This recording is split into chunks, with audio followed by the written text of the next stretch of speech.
அனைவருக்கும் வணக்கம். நான் தமிழரசி பாலமுருகன். இன்றைக்கி நம்ம பார்க்கக்கூடிய விஷயம் ரொம்ப அற்புதமான ஒரு விஷயங்க. சில பதிவுகளை உங்ககிட்ட பகிர்ந்துக்கும் போது எனக்கு அப்படி ஒரு அளவில்லாத சந்தோஷமாக இருக்கும். அதே போல் தான் இந்த பதிவை நான் உங்ககிட்ட பேசும்போதே எனக்கு அப்படி ஒரு சந்தோஷமாக இருக்குது. ஏன்னு தெரியல. ஏன்னா இதை மாதிரி இந்த இயற்கை சார்ந்த விஷயங்களை நம்ம உங்ககிட்ட பகிர்ந்துக்கும் போது அதில் ஒரு தனி மகிழ்ச்சி தான். நாளைக்கு வைகாசி மாதத்தோட முதல் நாள் இல்லையா? 15/5/2025 வியாழக்கிழமை. குபேரருக்கு உரிய நாள், குருவுக்கு உரிய நாள். அது மட்டும் இல்லாமல் நாளைய தினம் விஷ்ணுபதி புண்ணிய காலம். இந்த விஷ்ணுபதி புண்ணிய காலத்தோட மகத்துவம் என்னென்ன அப்படிங்கிறத இன்றைக்கி காலையிலே நான் ஒரு பதிவாக அவங்கக்கிட்ட கொடுத்துருந்தேன். யாரெல்லாம் பார்க்கலையோ அவசியம் போய் அந்த பதிவை பாருங்கள். முடிஞ்சவங்க பக்கத்தில் இருக்க கோயிலுக்கு போயிட்டு செய்ய வேண்டிய வழிபாட்டை செய்யுங்க. அப்படி இல்லைன்னா கூட உங்கள் வீட்டில் இருந்தபடியே நீங்கள் பெருமாளை வழிபடுவது எப்படி அப்படிங்கிறத நான் அதில் டீட்டெயில்டாக கொடுத்துருக்குறேன். சரி, இப்போ வாங்க இந்த விஷயத்துக்கு.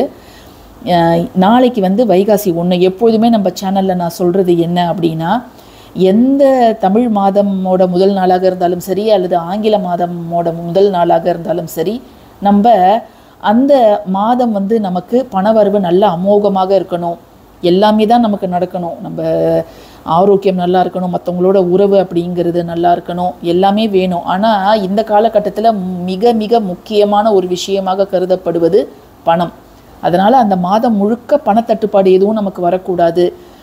நம்மளுக்கு தேவையான அடிப்படையான விஷயங்களை நம்ம செலவு செய்து வாங்கி கொள்ளணும்.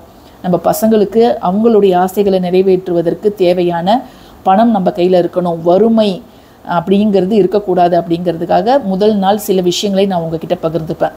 அந்த வகையில் நாளை வியாழக்கிழமை மாலை குபேர காலம் 5:30 மணிலேருந்து 8:30 மணி வரைக்கும் இப்போ நான் சொல்லக்கூடிய இந்த ஒரு விஷயத்தை நீங்கள் செஞ்சீங்கன்னா நிச்சயமாக அந்த மாதம் பொருளாதார ரீதியாக உங்களுடைய வாழ்க்கை நல்ல ஒரு முன்னேற்றத்தை அடையும். அப்படி இல்லைன்னா கூட நமக்கு இருக்கக்கூடிய மிகப்பெரிய பிரச்சனையான கடன் பிரச்சனை நிச்சயமாக அந்த வைகாசி 30க்குள்ளார உங்களுக்கு தீரும்.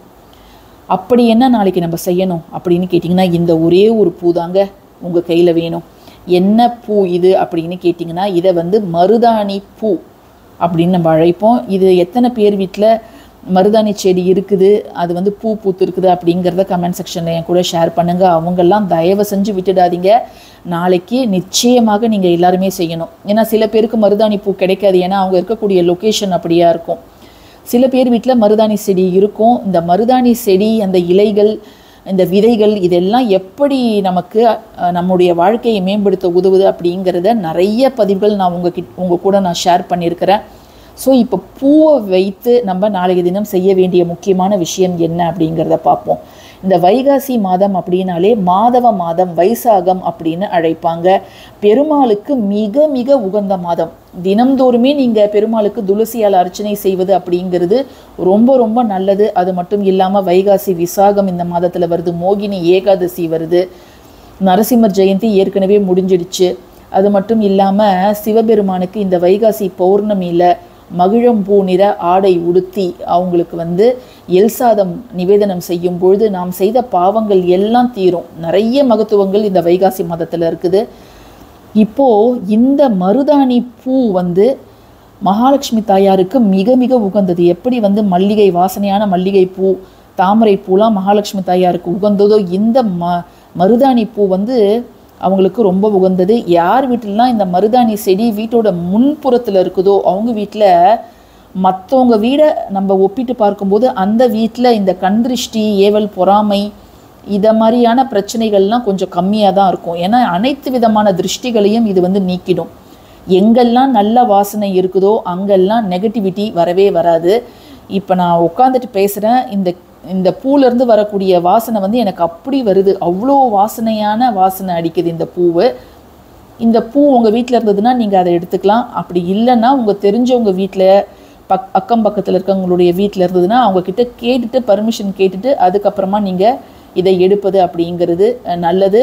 எந்த ஒரு பூ, எந்த ஒரு இலையை பறிப்பதற்கு முன்பும் அதனிடம் சர்வதோஷம் நசி அப்படிங்கிறத சொல்லிட்டு தான் நம்ம எடுக்கணும். அதுதான் முறையும் கூட. ஏன்னா இதை பறிப்பது கூட ஒரு பாவம் அப்படின்னு சில பேர் சொல்கிறாங்க. சர்வதோஷம் நசி அப்படின்னு சொல்லிட்டு பறிங்க. சுத்தபத்தமாக இருக்கும் பொழுது மட்டும்தான் இந்த செடியில் கையை வச்சு இந்த பூவை நீங்கள் பறிக்கணும். அதுவும் நாளைக்கு வந்து நீங்கள் பகல் நேரத்திலே இதை பறிச்சிடுங்க. சூரியன் மறைவுக்கு பின்னாடிலாம் நீங்கள் இதை செய்யக்கூடாது. பகல் பொழுதில் தான் இதை நீங்கள் செய்யணும். 5:30லேருந்து 8:30 மணி வரைக்கும் உங்களுக்கு நேரம் இருக்குது. நான் இரவு 7 மணிக்கு தான் பார்த்தேன், இப்போ போய் நான் பறிக்கலாமா அப்படின்னு கேட்டிங்கன்னா அது அவ்வளோவா நல்லது கிடையாது. அதனால் அதை செய்யாதீங்க. ஸோ இந்த பூவை மட்டும் எடுத்துக்கோங்க. இந்த பூ உங்களுக்கு கிடைச்சிதுன்னா அடுத்து நம்ம என்னென்ன விஷயம் செய்யணும் அப்படிங்கிறத இப்போ நம்ம பார்க்கலாம். நாளை மாலை அந்த குபேர காலத்தில் நீங்கள் காலையிலே தலை குளிச்சிருந்தாலும் அந்த மாலை நேரத்தில் முகம் கை கால்லாம் கழுவிட்டு கொஞ்சம் ஃப்ரெஷ்ஷாக நீங்கள் உங்கள் பூஜை அறையில் விளக்கு ஏற்றி வச்சுடுங்க. குபேரருக்கு தனியாக விளக்கு ஏற்றணும்னா நீங்கள் விளக்கு ஏற்றி வச்சுட்டு அகர்பத்தியோ சாம்பிராணி தூபமோ போட்டுக்கோங்க. இதை மாதிரி ஒரு வெள்ளை பேப்பரில் நீங்கள் வந்து யாருக்கெல்லாம் வந்து பணம் தரணும், அதாவது யார்கிட்ட இருந்து நீங்கள் கடன் வாங்கியிருக்கிறீங்களோ அவங்களுடைய பேர், கடன் வாங்கின அமௌண்ட்டு. ஸோ நான் வந்து இப்போ ஒரு பேர் எழுதியிருக்கிறேன்.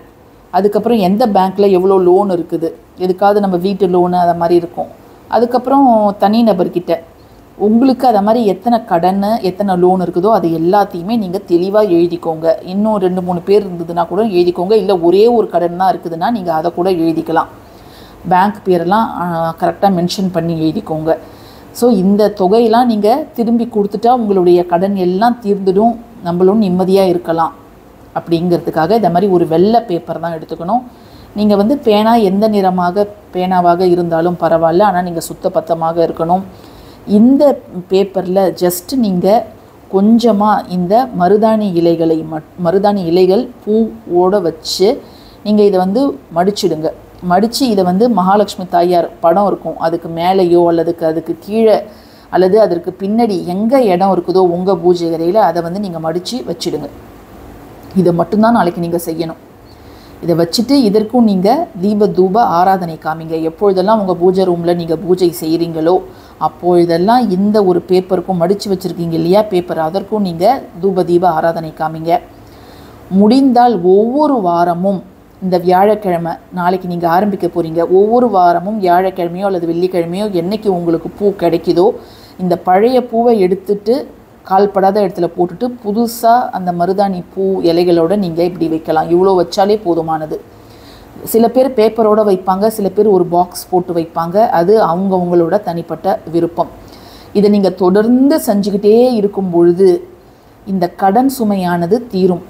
தானாக தீர்ந்துடுமாங்க, இதை மட்டும் நாங்கள் செஞ்சால் போதுமா அப்படின்னு சில பேர் கேட்கலாம். இது வந்து பணம் உங்களுக்கு வருவதற்குரிய தடைகள் இருக்குது பாருங்கள், அதை எல்லாத்தையும் இது நிவர்த்தி செஞ்சிடும். உங்களுடைய கடின உழைப்பை நீங்கள் போட்டுக்கிட்டே தான் இருக்கணும். வெறும்னே இந்த பூவை மட்டும் எடுத்து நான் பேப்பரில் மடித்து வச்சுட்டேன் அப்படின்னா கடன் தீராது. உங்களுக்கு என்னென்னலாம் வழி இருக்குதோ என்னெல்லாம் முயற்சி பண்ணலாமோ அதை நீங்கள் முயற்சி பண்ணிக்கிட்டே தான் இருக்கணும். ஸோ இதை மட்டும் நீங்கள் நாளைக்கு மாலை நேரத்தில் செஞ்சு பாருங்கள். நிச்சயமாக ஒரு நல்ல பலன் அப்படிங்கிறது கட்டாயமாக கிடைக்குங்க. இந்த பதிவு உங்களுக்கு பிடிச்சிருந்துச்சுன்னா கட்டாயமாக எல்லாருக்குமே இதை நீங்கள் ஷேர் பண்ணுங்கள். ஒரே ஒரு ரெக்வஸ்ட், எல்லா குரூப்புக்கும் இதை நீங்கள் ஷேர் பண்ணுங்கள். இதை நாளைக்கு மட்டும்தான் செய்யணுமா, அதுக்கப்புறம் எப்பயுமே செய்யக்கூடாதா அப்படின்லாம் கிடையாதுங்க. உங்களுக்கு எப்போ மருதாணி பூ கிடைக்குதோ நீங்கள் அன்னைக்கு கூட இதை நீங்கள் ஆரம்பிக்கலாம். நாளைக்கு மாதத்தோட முதல் நாள் விஷ்ணுபதி புண்ணிய காலம் அப்படிங்கிறதால லக்ஷ்மி குபேரரை வழிபட்டு இதை நீங்கள் செஞ்சீங்கன்னா நல்ல பலன் கிடைக்கும் அப்படிங்கிறதால நான் இப்போ பகிர்ந்துக்கிறேன்.